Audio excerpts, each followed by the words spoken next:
বাইরের রাজ্য থেকে লোক নিয়ে এসে বাংলার ভোটার লিস্টে নাম তোলা হচ্ছে। চাঞ্চল্যকর অভিযোগ মুখ্যমন্ত্রী মমতা ব্যানার্জির। এর আগে মহারাষ্ট্র দিল্লিতে হবার পর একই রকম অভিযোগ তুলেছে কংগ্রেস আপের মতো বিরোধী দলগুলি। ২৬-এর নির্বাচনের এক বছর আগে এমন কেন একই কথা বলতে শুরু করলেন বাংলার মুখ্যমন্ত্রী? লড়াইয়ের ময়দানে নামার আগেই অজুহাত তৈরি করে রাখাটা কি কোনো দুর্বলতার ইঙ্গিত করছে?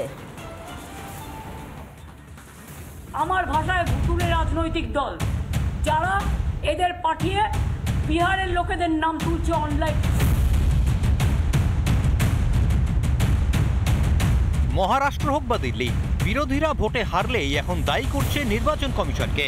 তবে এখন ফর্মুলাটা সামান্য বদলেছে ইন্ডির দলগুলি। আগে নির্বাচনে হারলেই ইভিএমে কারচুপি বলে কান্না রোল তুলতেন রাহুল গান্ধী, মমতা বন্দ্যোপাধ্যায়রা। ইদানিং তাদের নিশানায় থাকছে ভোটার লিস্ট। এর আগে মহারাষ্ট্র নির্বাচনে হারের জন্য ভোটার লিস্টে আচমকা ভোটার বেড়ে যাওয়াকেই দায়ী করেছিলেন রাহুল গান্ধী।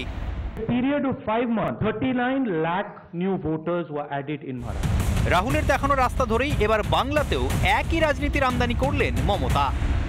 যারা এদের পাঠিয়ে বিহারের লোকেদের নাম তুলছে অনলাইন। কেন অনলাইনে হবে? আপনাকে ফিজিক্যালি যেতে হয়।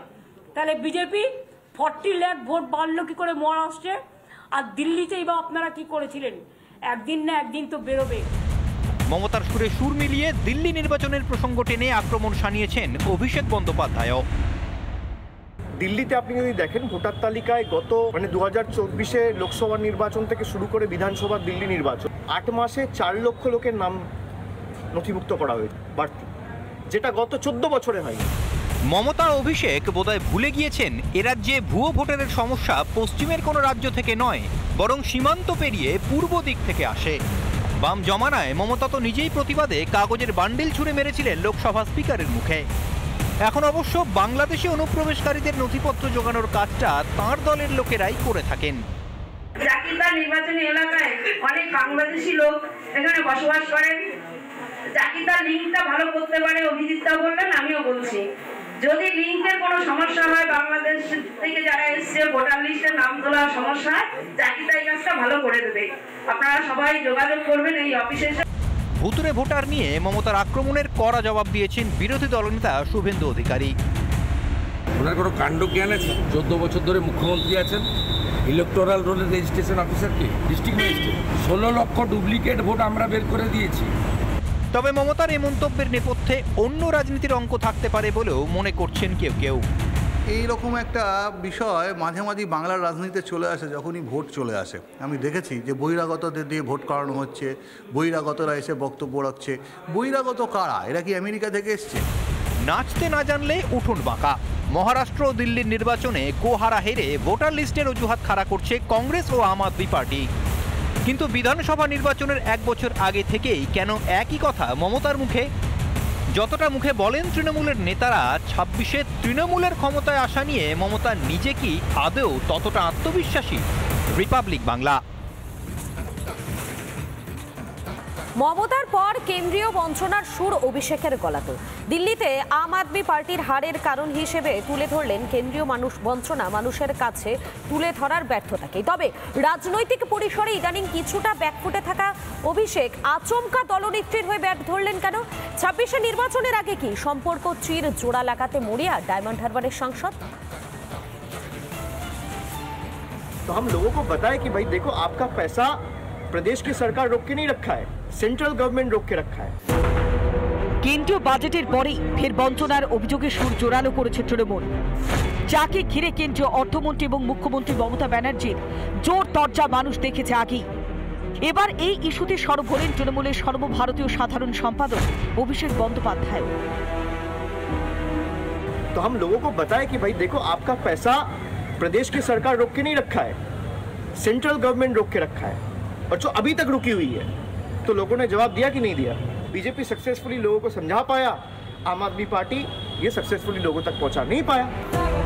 অভিষেকের আক্রমণের কড়া জবাব দিতে দেরি করেনি বিজেপি। যে চুরি করেছে এরা এভাবে, যে সেই চুরির টাকার কত খোঁজ, কোথায় কি করেছে এরা নিজেরাই বলতে পারছে না। কেন্দ্র সরকার তো পরিষ্কার ইউটিলাইজেশন সার্টিফিকেট চেয়েছে। আপনাদের কাছে কোটি কোটি টাকা এসছে, টাকাটা কি করলেন আপনারা হিসাব দেবেন না? এমন চুরি করেছে নিজেদের কাছে হিসাব নেই। এদিকে তৃণমূলের দুর্নীতি নিয়ে পাল্টা প্রশ্ন তুলেছে বামেরা। অভিষেক বন্দ্যোপাধ্যায় বাংলার মানুষকে বোঝাতে পারছেন না যে কালীঘাটের কাকুর কণ্ঠস্বরটা সিবিআইয়ের কাছে এসে গেছে। অভিষেক বন্দ্যোপাধ্যায় এটা বাংলার মানুষকে বোঝাতে পারছেন না যে দিল্লির টাকা আটকে থাকার ফলে তার যে ভাই ভাইপোরা, তার যে অনুগামীরা, দাদার অনুগামী যারা, তাদের এখন পেটে রুজি রুটিতে টান পড়ে গেছে। তাই গোটা রাজ্য জুড়ে মমতা বন্দ্যোপাধ্যায় পিসির টিম ভার্সাস ভাইপোর টিমের লড়াই শুরু হয়েছে। ইদানিং তৃণমূলের সর্বভারতীয় সাধারণ সম্পাদক খুব একটা সামনে আসেন না। কদিন আগেই যখন আইপ্যাক ইস্যুতে মদন মিত্রের একের পর এক তোপে অস্বস্তি তৈরি হচ্ছিল দলে, তখন আশ্চর্যজনকভাবে কোনো প্রতিক্রিয়া দিতে দেখা যায়নি অভিষেককে। রাজ্য বাজেটের পর আচমকা দলনেত্রীর হয়ে এই ব্যাটিংকে ড্যামেজ কন্ট্রোলের উদ্দেশ্যে 26-এর নির্বাচনের আগে কি মমতার সঙ্গে দূরত্ব ঘোচানোর উদ্যোগ নিয়েছেন ডায়মন্ড হারবারের সাংসদ? রিপাবলিক বাংলা। আইটি হাবের জন্য বরাদ্দ 200 একর জমি। শিল্পে ভরে উঠেছে নিউ টাউনের সিলিকন ভ্যালি, কিন্তু সেই সিলিকন ভ্যালিতে শিল্পের দেখা মেলেনি। বদলে পরিত্যক্ত জমি এখন গোবলায় আর আগাছায় ভরা। আমরা সিলিকন ভ্যালি একটা তৈরি করেছি।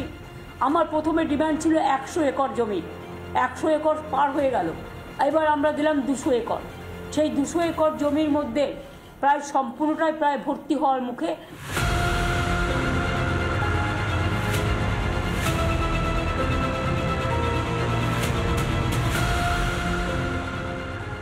রাজ্যে বাজেটের দিন এ বাংলার শিল্প নিয়ে এই কথাগুলোই বলেছিলেন মুখ্যমন্ত্রী মমতা বন্দ্যোপাধ্যায়। আইটি হাব তৈরির জন্য নিউ টাউনে দেওয়া হয়েছে জমি, যার 7 করে নাম রাখা হয়েছে সিলিকন ভ্যালি। কিন্তু সেই সিলিকন ভ্যালির আসল চেহারাটা দেখুন। এই হচ্ছে সিলিকন ভ্যালির জন্য মাঠ, অর্থাৎ বরাদ্দ জমি, আর তার চারপাশেই গরু চড়ে বেড়াচ্ছে। যে নিউ টাউনের সরকারি জমির মধ্যে 1 সপ্তাহ আগে নাবালিকাকে খুন ও ধর্ষণের মতো অপরাধ ঘটে গেল, তার থেকে খুব কাছেই এই সিলিকন ভ্যালি। লোহাপুলের সরকারি বাগানের মতো এটিও এখন বেআব্রু। সিলিকন ভ্যালি হচ্ছে আইটি হাব, যেখানে বড় বড় ইন্ডাস্ট্রিয়ালিস্টরা আসবেন, কিন্তু এই মুহূর্তে পরিত্যক্ত অবস্থায় রয়েছে এই জমিটা। এই জমিগুলো নিয়ে প্রশ্ন উঠছে শুরু করেছে, এবং এখানকার যারা বাসিন্দা তারাই বিভিন্ন সময় অভিযোগ করছে যে রাতের বেলা এই সমস্ত জায়গা অপকর্মের আতুরঘর হয়ে ওঠে। 2026-এর বিধানসভা নির্বাচনের আগে পূর্ণাঙ্গ বাজেটে আইটি সেক্টরে 75,000 ছেলেমেয়ের চাকরি নিয়ে স্বপ্ন দেখিয়েছেন মমতা। ধর্ষণ করাচ্ছে, ওর জন্য তো সতর্ক হওয়া দরকার, কিন্তু আমাদের নেওয়া দরকার পুলিশকে। হ্যাঁ, খায় না এমন কথা না, ও আবার এত সব দেশ বিদেশের লোক এসে তারা খায় না, তো এমনি নিয়ে যাচ্ছে সব বোতল বোতল। 21-এর ভোটে ডাবল চাকরির প্রতিশ্রুতিও দিয়েছিলেন মমতা, যা আজও অবাস্তব। এমন একটা বড় করে দেখাচ্ছিলেন, সম্পূর্ণ অসত্য। 13 লক্ষ কত কোটি টাকার বিনিয়োগ হয়েছে, বাস্তবায়ন হয়েছে। বিরাট যেন একটা ইন্ডাস্ট্রিয়ালাইজড স্টেট আমরা হয়েছি এবং আমরা বিরাট এগোচ্ছি, সম্পূর্ণ মিথ্যে কথা।